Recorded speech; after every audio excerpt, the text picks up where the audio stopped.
And right now, I seem to have the post-holiday blahs.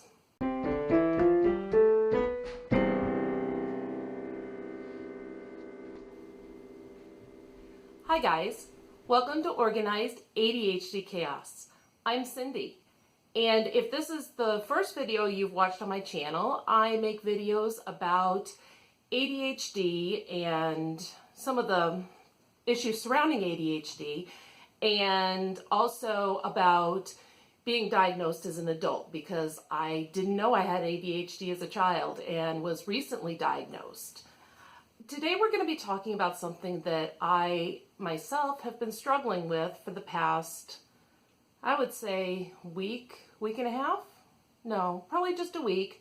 Probably since about the time that we started trying to get back into the swing of things after the holidays. And right now, I seem to have the post-holiday blahs. Now, this is different from, say, seasonal affective disorder or, clinical depression, in that I don't actually feel the symptoms of depression. I don't, feel the hopeless feeling and all that. And also, I know it's not seasonal affective disorder because, actually, fall and winter are my best times mentally and emotionally, except for this, couple weeks after Christmas time. Basically, it's that blah feeling where, you've had the excitement of the holidays and all the pretty, lights. I love Christmas lights. And just, all the plans and all that. And you're getting back into your regular everyday routine, and all the Christmas lights are down. So when I drive outside, it's just a blah of nothing, nothing very pretty, and at least at night. And just having trouble getting back into my regular everyday routine, which is what, I'm having trouble with right now. So I thought I'd make a video about it because talking about stuff helps. So what I did today was I made a list of things that tend to help me when when I'm going through a blah phase where it's not actual depression, because as I've talked about many times, and I say it over and over again, depression needs to be treated, and you need to speak with your doctor and a therapist about depression. But this is just for the standard run-of-the-mill, I'm just feeling kind of blah lately. And in my case, a lot of the things that keep me feeling blah are things that I myself am doing and can change. So this is my list of things that help me get out of the blahs. Number one is, and this is in no specific order, I just tried to put things, that kind of went together, but number one is take care of your physical health.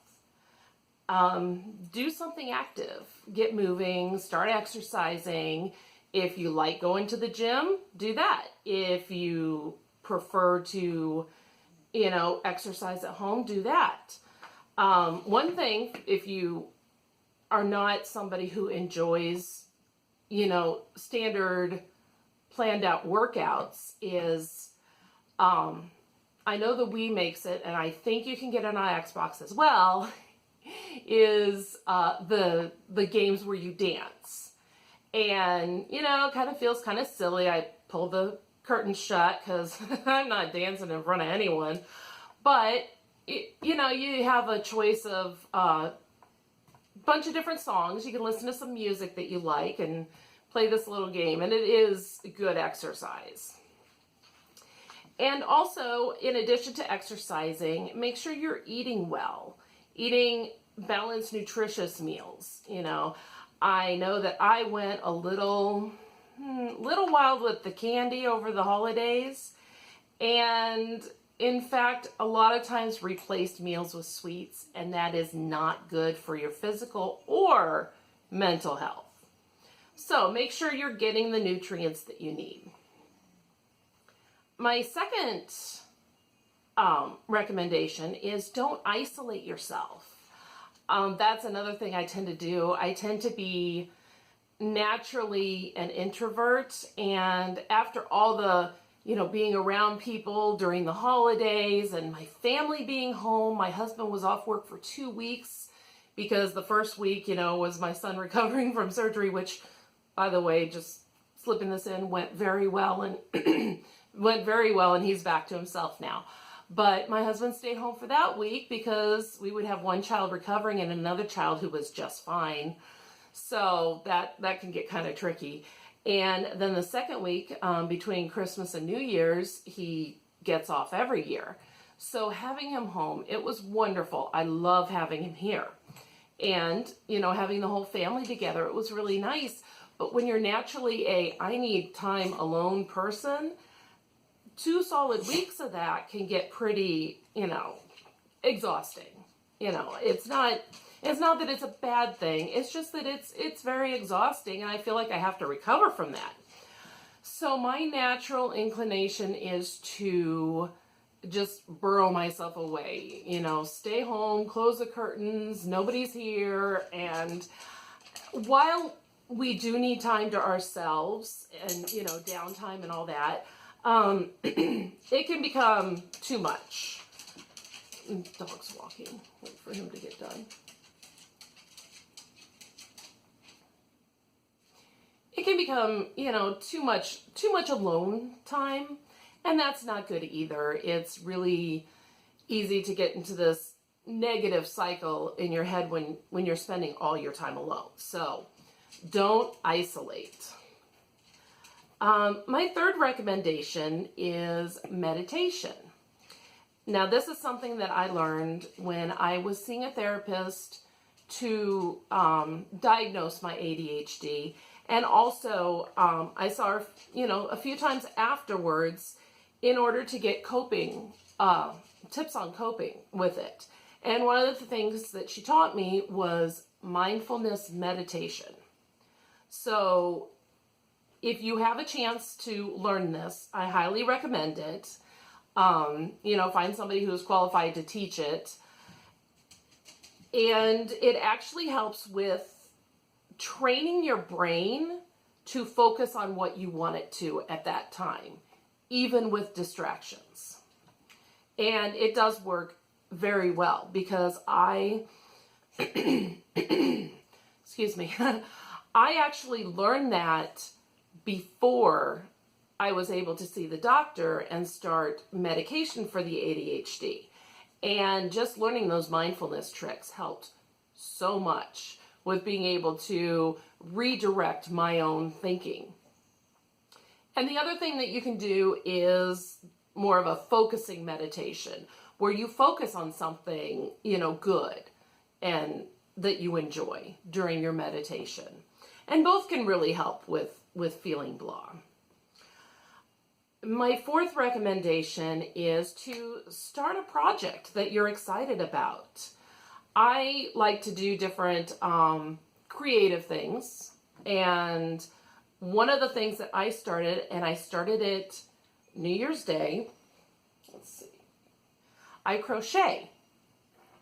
And what I'm doing, and hopefully I'll be able to stick with it the entire year, because when you get these, when you do these for the whole year, it turns out pretty cool. But this is the start of a year-long temperature afghan. So basically, every day I do a certain number of stitches, and the colors of the yarn that I use correlate to the temperatures that day. So here in the middle, and the black actually serves as a divider between days. So here in the middle, we have the purples. Those are my, in the 40s and 50s. Well, then we had a little cold snap where it got down into the 30s and in the teens. And now we're back up in the 40s, and I think it's in the 50s today. So it'll be purple again. And we might actually even get to the bright pink, which is in the 60s. I heard a rumor that it might get up to 60 today or tomorrow, sometime around then. But then we're going to get ice again. So we'll be back in these blue colors. So if you live in an area of the country where the temperature fluctuates a lot, these can turn out pretty cool. And if you don't live in an area of the country where the temperatures fluctuate a lot, you can make each temperature one color. So like if it's 70 blue, 71 red, 72 green, or if you live in an area like I do where the temperature is, it's all over the place, I use 10-degree increments between colors. But anyway, that's a little project that I've started that I am excited about, and that if I stick with it can carry me through the entire year and have something really cool at the end.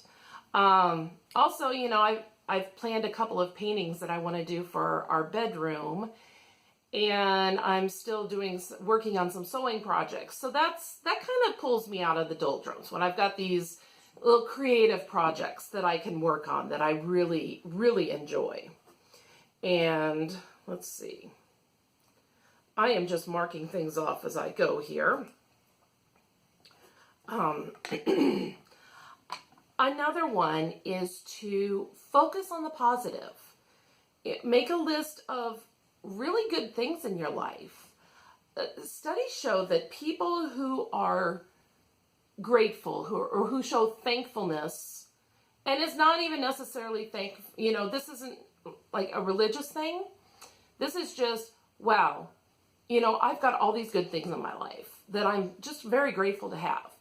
And studies show that people who see that they have a lot of good things around them to be thankful for do tend to be happier than people who can't see that.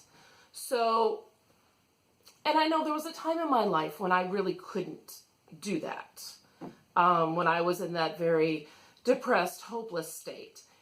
This was actually one of the things that I learned in therapy, was to force myself to find things to be thankful for, even if it's just something really little, like that was a really pretty leaf that I saw today, or I saw some squirrels chasing each other and it was kind of funny. It's just things like that, and eventually it does help lift your spirits. The other thing that I like to do is my candles. The yellow one says choose happy, and then the blue one says dream big, which these are just little reminders that I have a choice if I'm going to let something, because we can't help the bad things that happen to us, but if I'm going to let, especially things that aren't a huge deal, if I'm going to let that affect my mood for the rest of the day, or if I'm going to let it go and choose to be happy. Like say somebody cuts me off in traffic, I could start yelling and cussing and be generally miserable for the rest of the day and tell everybody who will listen about it. Or I could just be like, okay, that happened. It sucked for the moment, but we're all fine, so I'm just gonna move on with my day. And that's what things like this remind me to do. And the choose happy one is pineapple, and the dream big one is coconut. So it's like I got a little pina colada of hopes and dreams over here. So I enjoy that. And then, a bright jar with some bright colored flowers in it also. It's just nice, a nice little pick-me-up, especially since the holiday decorations are gone, and that kind of makes me sad. So I like looking at the bright, cheerful, pretty things. And the last one, this actually ties into a lot of the other ones, but if the cause of your blah feeling is something that you can change, then change it. For example, one of the things that I feel really blah about is this, okay, right here, this area that I show you is the neatest area in my whole house. The rest of my house is a cluttered mess. And yeah, looking around that stresses me out. I feel blah and ugh, and just don't even want to deal. But a lot of that is within my own control. And so yesterday, yes, just yesterday, I took down the Christmas tree. And this cut down on the clutter. because, you know, middle of January, there really isn't a reason I need to still have that Christmas tree up. I wasn't enjoying it anymore because I stopped plugging it in after New Year's Day. So I went ahead and took it down, got that all out of here. I was able to sweep up the floor around where it was and move the furniture back so that the place is a little bit less cluttered. And I felt far more relaxed later on that day once I had done this. Knowing that you're taking steps towards a positive change, it's a really good feeling. So, you know, take those positive steps and see how much better you feel. Now, once again, this is not meant for depression, although these things certainly can help when you are going through treatment for depression. Depression is a serious illness that needs treatment. But if you're just feeling everyday blah, just these really can help. So try them out and let me know how it goes. And if you're feeling blah, why don't you put #blah in the comments so that we can, you know, kind of talk to each other about how it's going. If you like this video, please click like. And if you want to be notified when I put new videos up, please click subscribe. I'm also on Facebook and Twitter under the same name. I'll see you next time. Be kind to yourselves and to each other. Bye.